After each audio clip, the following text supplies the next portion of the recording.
Karachi king तो जीतेगा। शुक्र है यार, मैं तो वही हैरान हो गया, मेरी सुनी जा रही है यार, इतनी अच्छी मैनेजमेंट हो गई। मैंने बोला भाई कुछ दिल को जिस नंबर पे खिलाना चाहिए उस नंबर पे भी खिलाया। इरफान खान नियाजी को बोला था जिस नंबर पे उस नंबर पे खिलाया भाई, वेलिंग गुड। उसके बाद फिर मोहम्मद नबी का भाई सही है भाई, बेहतरीन है वो, इसी नंबर पर नबी ने रन्स भी दिए और खिलाया भी जो भी मैंने बोला था। और पावर प्ले में मीर हमजा का बोला था उसको भी खिलाया, और सबसे मेन विकेट पे एलन की ली। और साथ में मैंने ये भी बोला था मोहम्मद अली नबी को पावर प्ले में यूज़ कर सकते हो, 2 साइड की वेरिएशन मिल जाएगी। ऑफ स्पिन में खुश दिलो नबी की, तो वो भी आपको फ़ायदा मिला। और देख लिया अपने पावर प्ले में कितना अच्छा इम्पैक्ट दिखाया। और भाई 4 ओवर में 7 रन, देख लिया भैया भैया भैया देख लो। हेलो अस्सलाम वालेकुम, कैसे हैं आप लोग? ठीक है, उम्मीद करता हूँ खैरियत से हैं। तो हम आखिरी में पहले डिस्कशन करेंगे सारी सिनेरियोज़ के, और आगाज़ करते हैं। कराची ने बैटिंग ली, वेलिंग गुड, अच्छा फैसला किया, मैं खुश था क्योंकि यहाँ पे बैटिंग ही बनती थी। 180 प्लस टारगेट थोड़ा सा मुश्किल होता है, और क्विटा जो है वो कुछ इतने टाइम से टारगेट डिफेंस चेज करने में मुश्किल आ रही है। पहली बैटिंग में वो एडवांटेज उठाती है। तो आगाज़ करते हैं। टीम साइफर्ट और वार्नर ने स्टार्टिंग अच्छी दी, पावर प्ले को पूरा कैश किया, और आपका मोहम्मद आमिर को अच्छी खासी धुलाई लगी। और अली माजिद, जो कि मैं आपको बताता चलूँ दूसरा मिस्त्री स्पिनर है पाकिस्तान का। पहला तो अबरार है, दूसरा आपका अली माजिद है जो पहले लाहौर कलंदर से खेलता था।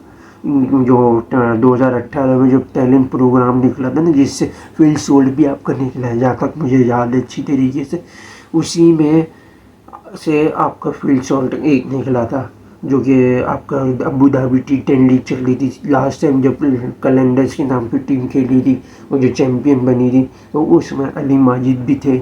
और साथ में फील्ड सॉल्ट एक ही ओवरसीज विकेट कीपर के तौर पे खेल रहा था, और वही आपको बाद में नज़र आया है और अब तक IPL खेलता हुआ नज़र आ रहा है। उसी में से अली माजिद निकला था। और पिछले साल पेशावर ज़ल्मी में लानती 11 में खेला था, जो कि मेरा चूटर आजम सबसे बड़ा कप्तान था, जिसने पूरे सीज़न को खिलाया नहीं। और अब देखो क्विटा में आया है, आखिरी वक्तों में पिक किया, ये ड्राफ्ट में पिक नहीं हुआ था, या आखिरी में ये PSL होने से एक हफ्ते पहले इसकी पिकिंग हुई थी, जियो में इसकी बाकायदा न्यूज़ वगैरह खबर चली थी। तो देख लो, उसने बॉलिंग तो बड़ी अच्छी हो रही है, पावर प्ले में उसने रोक के रखा, सीने बटाया, उसकी भी थोड़ी धुलाई लग गई। तो वार्नर और साइफर्ट ने तो भाई कैच कर लिया इनिंग को।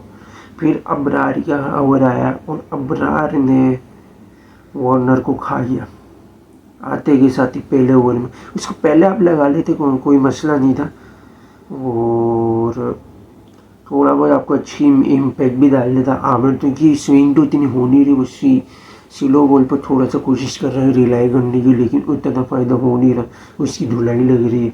और सीने बच्चे भी एक ओवर करवाया, अपने कोई फ़ायदा नहीं हुआ। तो अपन यार माजिद के साथ आप जाते, कम से कम आपका आमिर के 2, माजिद की और अबरार की 6 ओवर के साथ आपकी अच्छी वेरिएशन मिल जाती, आपको बचत हो जाती। इसी तरीके से भी पावर पे लगे बाद सऊद शकील ने अचानक से, मैं पता नहीं क्या होगा, अचानक से आई है बॉलिंग डालने, तो खैरियत है, मैं तो हैरान हो गया था। और जिस तरीके से बॉल इसकी ब्रेक हुई है, और टीम साइफर्ट को तो वो खा गया, मेन विकेट विंस आया। अली माजिद फिर रियाजुल्लाह को बॉल कर दिया, कमाल पे कुछ दिलाया, बॉल ऐसी निकली उसकी, वो कुछ दिल के यहाँ लग के बॉल हो गया। उसके बाद फिर इरफान खान नियाजी ने थोड़े से रन मार के इम्पैक्ट डालने की कोशिश की, और कम से कम आपका थोड़े रन बनाने की कोशिश, 35-36 की पार्टनरशिप बनी होगी, जिसमें से इरफान खान नियाजी ने आधे रन मारे, आधे विंस ने मारे। फिर उसके बाद सीने बैट की बॉल पे कैच दे दिया इरफान खान नियाजी ने, कोई बात नहीं, होता है।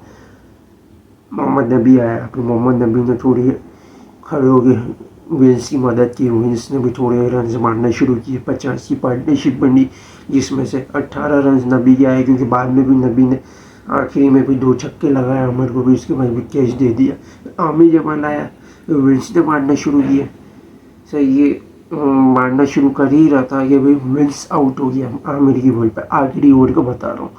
175 रन नॉर्मल था, 180 प्लस थोड़ा टारगेट देता है। 10 रन की शॉर्टेज थी, 10 से 11 रन की, 9 रन की आप लगा लो चाहिए, 9 या 11 रन के दरमियान, लेकिन सही था, वेल एंड गुड था। टारगेट डिफेंडेबल हो सकता था क्योंकि उस कैलिबर की कराची में बैट दूसरी इनिंग के लिए बॉलिंग थी, क्योंकि डेड पिच थी और उसमें बॉलिंग को थोड़ा एडवांटेज देता है। बैट्समैन थोड़ा सा फंसते हैं, पावर प्ले के अलावा कोई भी अच्छा इम्पैक्ट नहीं होता, मिडिल ऑर्डर और डेथ ओवर में थोड़ा फंसता है और लो मिडी और के टारगेट थोड़ा फंसा।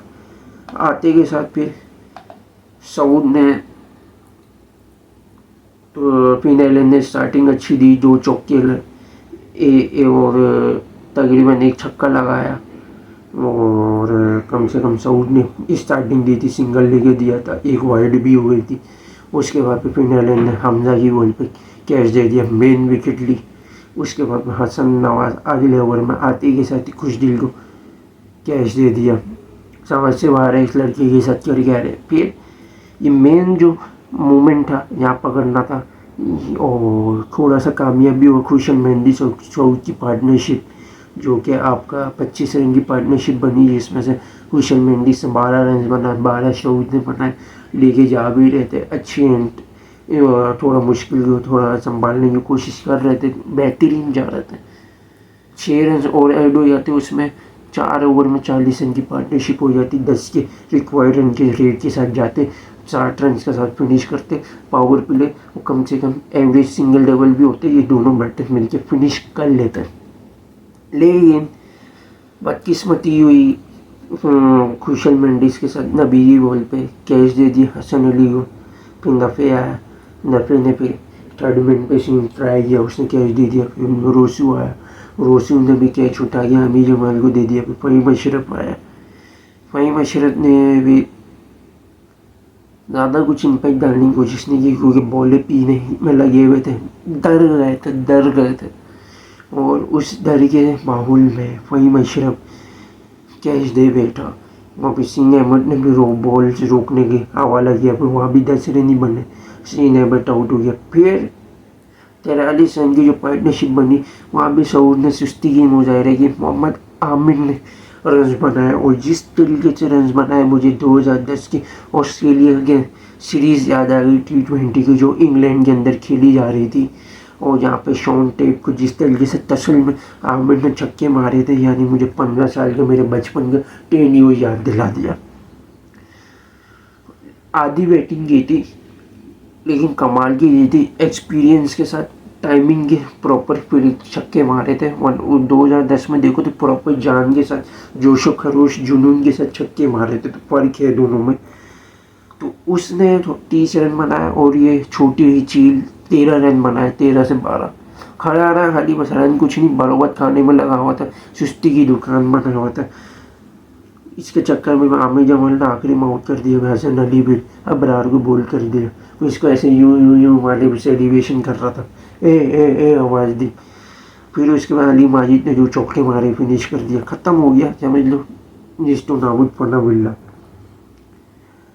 क्विटा की जो देखो, कराची ने 11 रन की शॉर्टेज दी, क्विटा यहाँ से पिक कर सकता था, 50% भी चांसेस थे क्विटा उसको बरी कर सकता था, अगर पावर प्ले में तमीज़ से अगर कैच कर लेता उसका।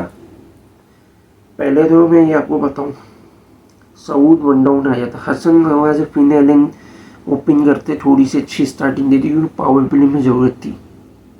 स्विंग जिस तरीके से हो रही थी ना हमजा की, वो तो कमाल की हुई। पहला ओवर तो बड़ा ख़तरनाक स्विंग हुई, लेकिन आप फिर हसन अली की भी बॉल अच्छी स्विंग टप्पा खा के यूँ निकल ली थी अच्छी। पहला ओवर 2 ओवर थोड़े से फंसे हैं और उसी फंसाद में 2 मेन विकेट गए हैं, फिर एलन और हसन नवाज, जो कि मैंने बोला था टॉप ऑर्डर वीक है, आप देख सकते हो PSL की मेरी प्रेडिक्शन वाली वीडियो में। तो भाई वही टॉप ऑर्डर सबसे बड़ा सबब बना, तो मैं यही बोल रहा हूँ, हसन नवाज से ओपनिंग करा लेते, इन एलन के साथ थोड़ा अच्छी इनिंग दे देता। मेंडिस को 1 डाउन, तू खुद आया था 2 डाउन, हराम खोर के बच्चे, तू खुद जुगाड़ी में रन्स के चक्कर में लगा हुआ है, 1 डाउन आने में, तेरे चक्कर में पूरी टीम डिस्टर्ब हुई है। ओपन तू छोटी चील भाई, तू वैसे तू बॉलिंग नहीं कर रहा था, सही है तूने बॉलिंग करे, बाप पे एहसान नहीं किया, तूने अपने लिए किया, विकेट लिया। टीम का तो तूने कुछ किया नहीं, बैटिंग तेरी साफ साफ नजर आ रही थी, इतना तू सुस्त, तेरी वजह से पूरी टीम लगी है। वो इतना सुस्ती, यानी इतनी बॉलों के मद में तू इतनी भड़वट खा रहा था, इतनी भड़वट खा रहा था तू, लानती साले झक्कर। वो तेरे चक्कर में फिन एलन विकेट दे के गया जल्दी में, नवाज पे प्रेशर आया, तूने इतना उसको डरा दिया। उसके बाद मेंडिस तेरे अच्छा मोमेंटम को बना लिए थे, बरी कर लिए, वो तेरे चुस्ती की दुकान के चक्कर में, पावर प्ले को कैच करने के चक्कर में वो विकेट दे के गया, नाफे को मौका नहीं मिला, उस बच्चे पे प्रेशर आया। फिर आ जाओ अब रोशू पर, रोशू को कहीं लिए खिला दो, तुम्हारे पास जब मार्क चैपमैन पड़ा है, उस बंदे को खिला लो ना, उसको क्यों नहीं खिला रहे हो? और वही आपको सबसे अच्छी इम्पैक्ट इनिंग देके जाता, क्योंकि असल इनिंग जो है ना वो उसी की ज़रूरत थी, तुमने उसका भी उसको छोड़ा ही नहीं, और उस काबिल तुमने उसको छोड़ा ही नहीं। और फिर तुम्हारे चक्कर में हसीबुल्ला, वेयर हिज हसीबुल्ला,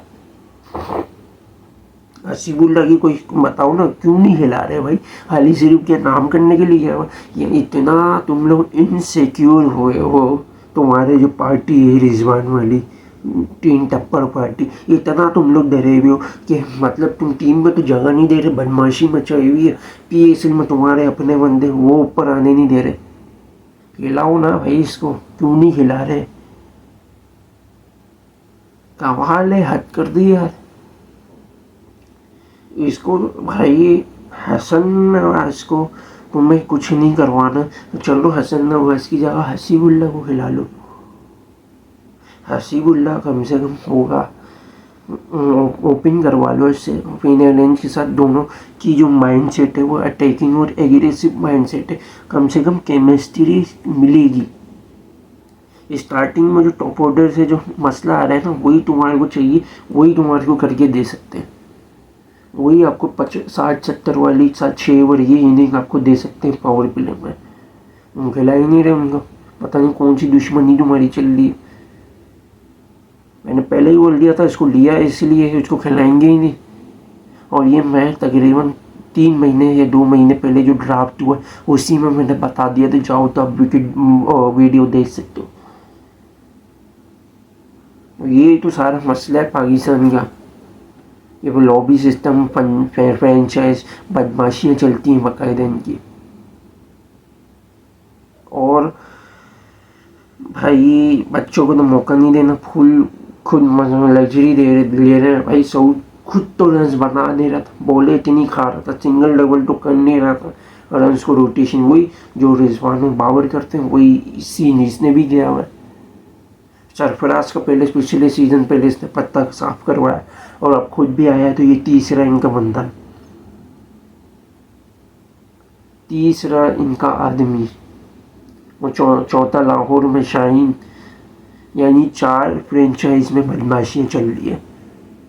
5वां अगर आप देख लो शादाब का, वो भी कोशिश में लगा हुआ है इनके गैंग मारने के लिए, तो 5 उंगली तो ये में हो गई, सिर्फ बची कराची फिर भी एक हद तक वार्नर के अंडर में ओवरसीज़ का कम से कम थोड़ा मौका दे रही है यंगस्टर को, जैसे रियाजुल्ला को मौका मिला आज, सही है, अच्छी बात है, शान को बैठाया।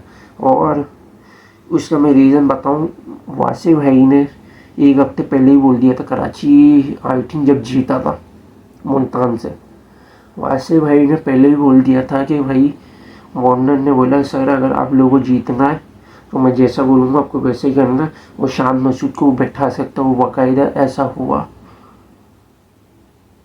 सही है, यंगस्टर को मौका दिया, लेकिन शान मसूद को मैं फेवर में नहीं हूँ, बैठा हो आप वाइस कैप्टन के तौर पर आप उसको रखो, तो कम से कम को अच्छी एडवाइस दे सकते हो, उसकी एबिलिटी है, टीम पूरी मिली हुई, कुछ ना कुछ कर जाएगा वो आपके साथ मिल के। तो 2 डाउन वो उसका नंबर फिट बेहतरीन है,